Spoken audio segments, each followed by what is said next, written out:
Hey y'all, how are y'all doing? Welcome to the Me Too movement page. My name is Tamisha Edmondson, visionary slash originator of this page. If you have not been here, let's go ahead and give you a little background. So, the Me Too movement, I know, has already been orchestrated in the world, but we're not associated with that. So, it came from a vision a few years ago where we're prompted with certain questions when we're approached in the Christian community with hey, how you doing, or how have you been, and things of that nature. And our good Christian response oftentimes will be somewhere along the lines of, oh, I'm blessed and I'm highly favored, all is well, or I'm just simply fine. And oftentimes that's just not the case. Internally we fighting battles every day. Inside our homes can have a lot of chaos if you're raising children. Absolutely. All hell may be breaking loose in the job. Your finances might be a little sketchy. um, and the list can go on and on. And so this is where Me Too births, because it's simply saying, I don't have it all together. I have things going on. My life is a mess. You have issues, me too. And so, by no means is this going to be a support group that offers advice or judgment. We're not here to um, pick apart your life, so to speak. We're simply here to say, okay, I may not have the answers to your problems because I don't have the answers to mine either, but we can love on each other in the midst of this. Like, we could pray and uplift one another and be transparent amongst us, amongst ourselves, right? So this is where the Me Too movement comes from. And we try to meet here at least once a week. If you have any questions, comments, if you have a topic idea, if you would like to be a guest, you can simply comment underneath this video, inbox the page, or you can email at me too, the number 2, dot movement, movement, dot 2024 at gmail.com. I will say that again at the end of this message. So today's title is, I'm exactly who he says I am. And so I got that title because when you're in the faith, when you are under a public eye, when you have a microscope on your life, it's easy for people to come and give you these titles.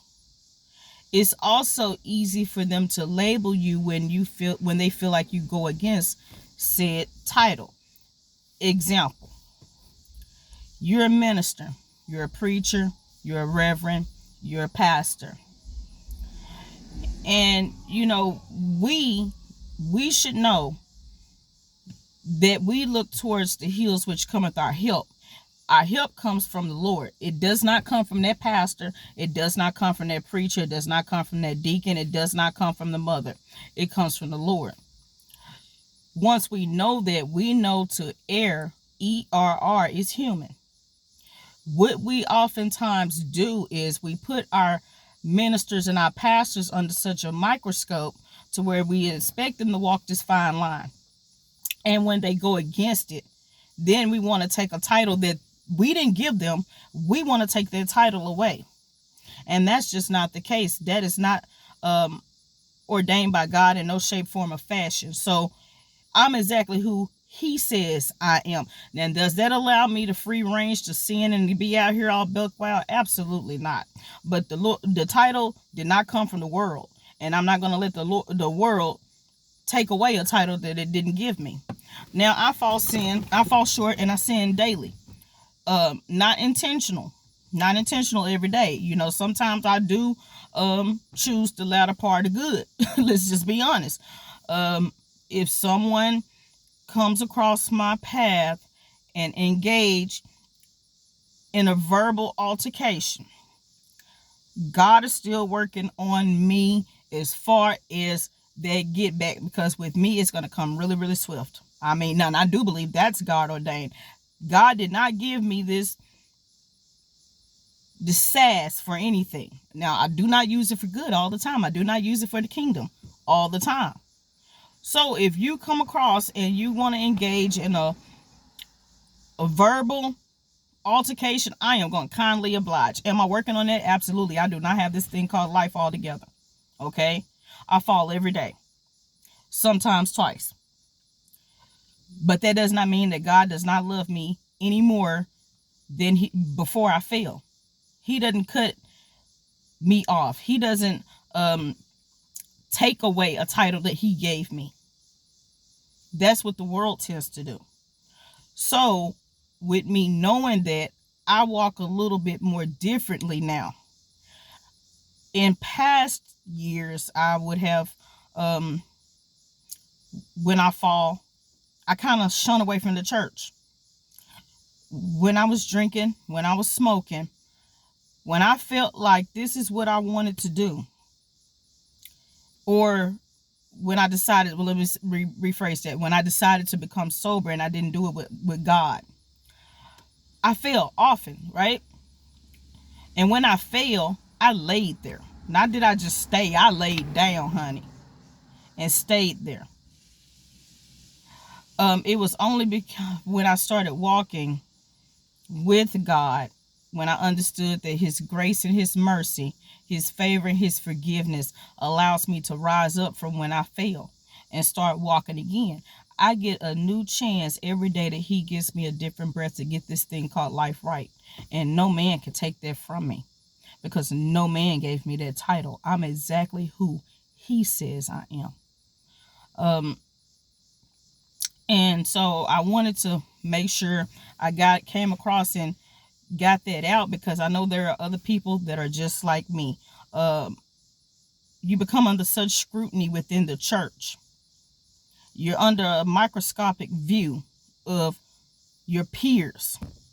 They're watching you from a distance, and they're trying to see you fall. And this is where this group also originates from, because I also feel like a listening ear will become a gossiping mouth. And that's very evident in today's churches. We do not uplift. We do not inspire. We watch. We're hopeful of the fail. We're watchful of the fall so that we can talk about it, right? But once I know who I am and God and what he created me to be and what he's allowing me to do, because it's not by my strength that I get up anyway. It's only by his strength. When I fall and I know that he gives me the strength to arise, I also know that he gives me the grace and the mercy to continue to walk. Because the world is going to look at me and say that's where I deserve to be, because that's where I should have been anyway. Right? So I am exactly who he says I am. And I walk in it daily. And it's a struggle sometimes. It's a struggle. I have to recenter often, which is one of the times now, this in the spirit of transparency, I'm not in the best season right now. And so I feel like it would have been easier not to record this week either. It would have been easier to say, I don't have the time, right? But in the spirit of transparency, I'm actually recording this a day before, because I do know that this is God ordained, and I do know that somebody needs to hear this, and I do know that and believe that it is reaching some people, because I'm walking in what he says I am. I'm doing what he tells me to do. I'm getting my instructions from him.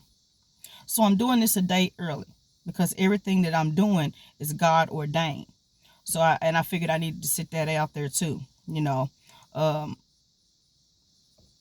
to move forth. I'm exactly who he says I am. Every day I wake up, I try my best to be exactly who he wants me to be. Not man, because they didn't give this to me. And I will not allow the man, the woman, the sin to take it away. So I hope that this message is uplifting and inspires someone somewhere. If you have any questions, comments, concerns, if you would like to be a guest, if you have a topic for next show, always feel free to leave a comment under this video. You can inbox as well, or you can email me at me2movement.2024@gmail.com. Thank you for your time. God bless.